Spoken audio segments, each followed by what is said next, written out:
ઘણા બધા લોકો ઘીને પોતાના સૌંદર્ય પ્રસાધન તરીકે ઉપયોગમાં લે છે, પરંતુ શું તમે ચહેરા ઉપર આ ઘી લગાવી રહ્યા છો એ યોગ્ય છે કે કેમ?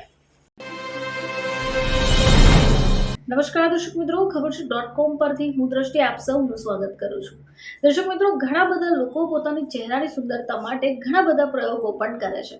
હવે આ પ્રયોગોમાં ઘણી બધી વાર આપણે ઘરેલું નુસ્ખાનો પણ ઉપયોગ કરીએ છીએ, પરંતુ ઘણીવાર આપણને જાણ નથી હોતી કે શું ઉપયોગમાં લેવું જોઈએ અને શું ન લેવું જોઈએ. તો મિત્રો, ઘી તો તમારા ઘરમાં હશે જ. ઘણા બધા લોકો ઘીને પોતાના સૌંદર્ય પ્રસાધન તરીકે ઉપયોગમાં લે છે, પરંતુ શું તમે ચહેરા ઉપર આ ઘી લગાવી રહ્યા છો એ યોગ્ય છે કે કેમ?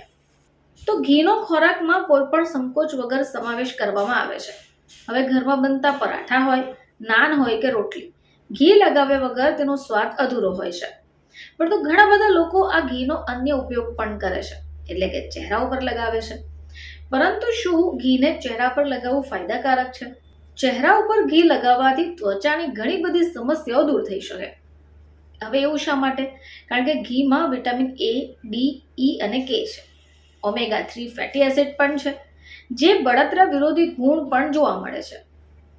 હવે ચહેરા ઉપર ઘી તો લગાવી શકાય, પરંતુ આવી સ્થિતિમાં તમારે જાણવું પડશે કે એ ઘી કઈ રીતે લગાવવું જોઈએ.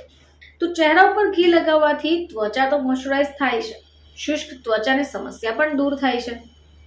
હવે આ ત્વચાને વૃદ્ધત્વ વિરોધી ગુણધર્મો પ્રદાન કરે છે.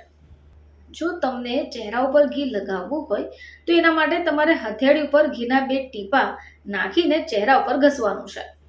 આંખોની નીચે આંગળીઓ વડે ઘી લગાવવું જોઈએ, જેથી ડાર્ક સર્કલ ઓછા થાય. જો તમારી ત્વચા વધારે પડતી શુષ્ક હોય તો આખી રાત તમે ચહેરા ઉપર ઘી લગાવી શકો. અને જો ત્વચા નોર્મલ હોય અથવા ઓઇલી હોય તો ચહેરા ઉપર 10 થી 15 મિનિટ સુધી તમારે ઘીને રાખવાનું છે અને પછી ધોઈ કાઢવાનું છે. તમારી ત્વચા ઉપર ઘી લગાવવાની સાથે એનો ઉપયોગ તમે ફેસ પેક માટે પણ કરી શકો, જેમાં 2 ચમચી ચણાના લોટમાં 1 ચમચી ઘી ઉમેરી થોડા ટીપા દૂધના મિક્સ કરી દેવાના છે.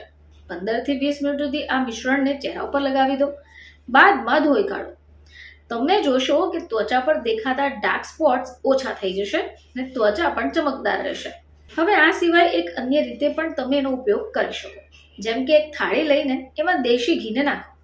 બસ થોડું પાણી ઉમેરો અને આંગળીએ ગોળ ગતિમાં એને ફેરવો. થાળીમાં ઘીને તમે થોડી વાર ફેરવશો એટલે ઘી ઘટ થઈ જશે અને ફલકી જેવી પેસ્ટ દેખાશે. બસ આ પેસ્ટને તમે ચહેરા ઉપર લગાવી શકો છો, જેનાથી ત્વચા પણ કોમળ બને અને સુંદર પણ દેખાય છે. હવે ચહેરા સિવાય તમે હોઠો પર પણ ઘી લગાવી શકો, જેથી ફાટેલા હોઠોની સમસ્યા પણ દૂર થઈ જશે. મિત્રો, ઘીની મદદથી તમે ત્વચાની સુંદરતા પાછી લાવી શકો છો. ફરીથી તમારી સમક્ષ હાજર થઈશું. ત્યાં સુધી જોતા રહેજો ખબર છે .com.